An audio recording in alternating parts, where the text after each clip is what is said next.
Hi there, and welcome to this day in history for February the 2nd. February 2nd is the 33rd day of the year in the Gregorian calendar, with 332 days remaining to the end of the year, unless it's a leap year, in which case there are 333 days remaining to the end of the year.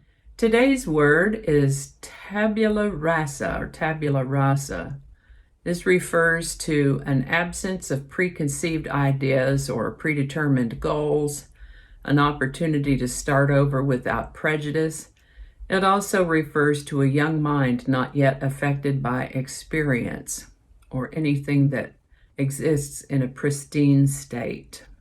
This comes to us from Latin, tabula, which means tablet, and rasa, which means scraped or erased. Tabula rasa is a blank slate. It's sometimes used in reference to going to a new place where no one knows one's exact history, providing the ability to start over from scratch. The caution there is that we take ourselves with us. We've seen a bit of tabula rasa around here, I can tell you, with developers buying properties and tearing down the buildings, leveling the ground flat, and starting over. Seems like quite a bit of that lately. I'd like to take a moment to remind you that links to my research are included in the show notes, and to ask you to go ahead and click that like button. Subscribe if you haven't already. Let me know your thoughts in the comments section and share this video with others. And with that, we're going to start in the year 1653, when New Amsterdam, later renamed the city of New York, was incorporated. 1653.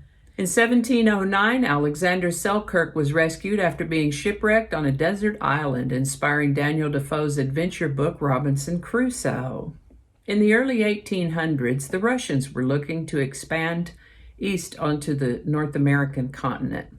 They started out in Alaska, but they found that Alaska's climate was too cold and too short a growing season for them to grow the crops they were accustomed to farming. So they headed on south down the coast and built a fort in present-day California, Fort Ross, north of the present-day San Francisco. Unfortunately for them, the cool, foggy summers didn't improve the growing conditions all that much for the crops they were accustomed to growing. That, along with conflict with the Mexicans and influx of Americans into the area, helped them decide to go ahead and sell that fort and go on back home. Now, I don't know if you've ever heard of the Donner Party. This was a group of 87 people, of whom most were members of two large families, the Donners and the Reeds. They were aiming to travel through the Sierra Nevada mountains to go from Wyoming to California. They were mostly farmers, so they didn't have much, if any, experience with wilderness travel, and only had a book as a guide through the region. They headed out on October 27th. Their progress was difficult and slow, and then winter hit, as it often does out there. They ended up having to abandon their wagons with all the food and the livestock and made camp. It wasn't long before they found themselves starving, and on February 2nd, 1847, the first death of the group. Before it was all over, almost half the Donner Party died, and the survivors had turned to cannibalism to survive themselves. On February 2nd, 1848, the Treaty of Guadalupe, Hidalgo was signed, ending the Mexican-American War in favor of the United States. Not only ending the war, the Treaty of Guadalupe, Hidalgo also added an additional 525,000 square miles to the United States territory, including the area that would become the states of Texas, California, Nevada, Utah, New Mexico, and Arizona, as well as parts of Colorado and Wyoming. February 2nd, 1861 is the birthday of American businessman and philanthropist Solomon Gugenheim, who founded the Gugenheim Museum. The National League of Professional Baseball Clubs, now known as the National League, NL, was formed on February 2nd, 1876. The American League, AL, was established in 1901, and in 1903, the first World Series was held.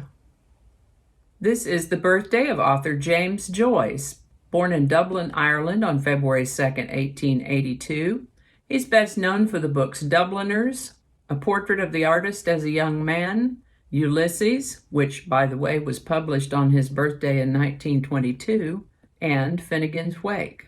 The first Groundhog Day was actually celebrated in Punxsutawney, Pennsylvania on February 2nd, 1887.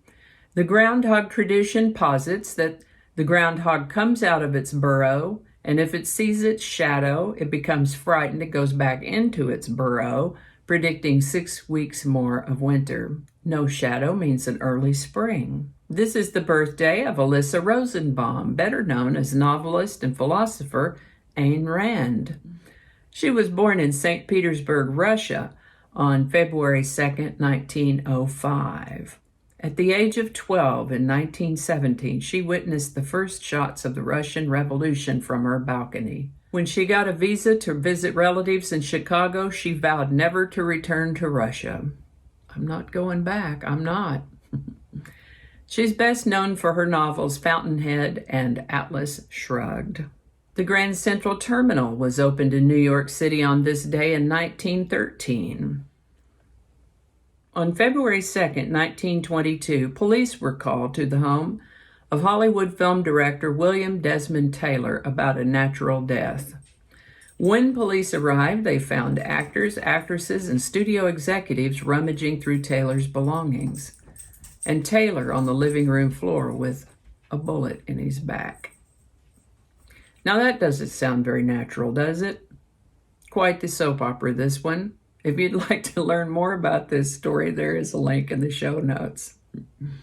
This is the birthday of novelist and poet James Dickey, who was born in Atlanta, Georgia on February 2nd, 1923.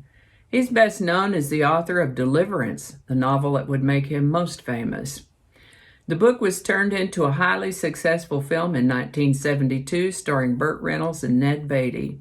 Dickey died in 1977 at the age of 73. And we've talked a bit about the Battle of Stalingrad over the last little bit, and on February 2nd, 1943, the Battle of Stalingrad came to an end when Soviet troops accepted the surrender of the last German troops in the city. This is the birthday of American actress Farrah Fawcett. She was born on February 2nd, 1947. She has a significant filmography, but is perhaps best known for her part as one of 3 private investigators in the 1970s TV show Charlie's Angels. In 1949, Soviet leader Joseph Stalin invited President Harry Truman to travel to Russia for a conference. Something about his invitation seemed a little off. And Secretary of State Dean Acheson noted that this appeared to be some sort of political maneuver. And so, on February 2nd, 1949, the United States rejected Stalin's proposal for this conference. Now, we've talked before about a Vietnam War operation called Operation Ranch Hand, where they undertook to spray defoliant on the jungle in order to try to clear it out and open up the terrain so they could better see what was going on and who was there. And it was during this operation that on February 2nd, 1962, the first U.S. plane crashed in South Vietnam. On February 2nd, 1971, Idi Amin replaced President Milton Obote as the leader of Uganda. Idi Amin subsequently came to be known as the Butcher of Uganda, a truly awful human being. He's considered one of the cruelest despots in world history. On February 2nd, 1979, a young man named John Simon Ritchie, better known as Sid Vicious, bassist for the punk rock band the Sex Pistols, died of a drug overdose. About 40 or so years ago, the FBI undertook an operation to uncover political corruption in the government. 31 public officials were targeted for investigation. FBI agents posed as representatives of a fictional business owned by a fictional Arab sheik that sought to offer money to public officials in exchange for special favors, such as the approval of government contracts for companies in which the fictional sheik had invested. This operation was codenamed Abscam, and on February 2nd, 1980, details of the operation were released to the public. Out of the 31 public officials targeted, 7 were charged. Of those 7, 4 U.S. representatives and 1 senator were convicted of bribery and corruption. And I think that's going to do it for us today. As always, links to my research are included in the show notes, and thank you so much for watching. Give it a like if you enjoyed this video. Consider subscribing if you haven't already. Feel free to share this video if you found it interesting or informative. And while you're here, go check out my other channel, 8 Susquehanna. There's a link in the show notes to that as well. Thanks again, and I'll see you next time.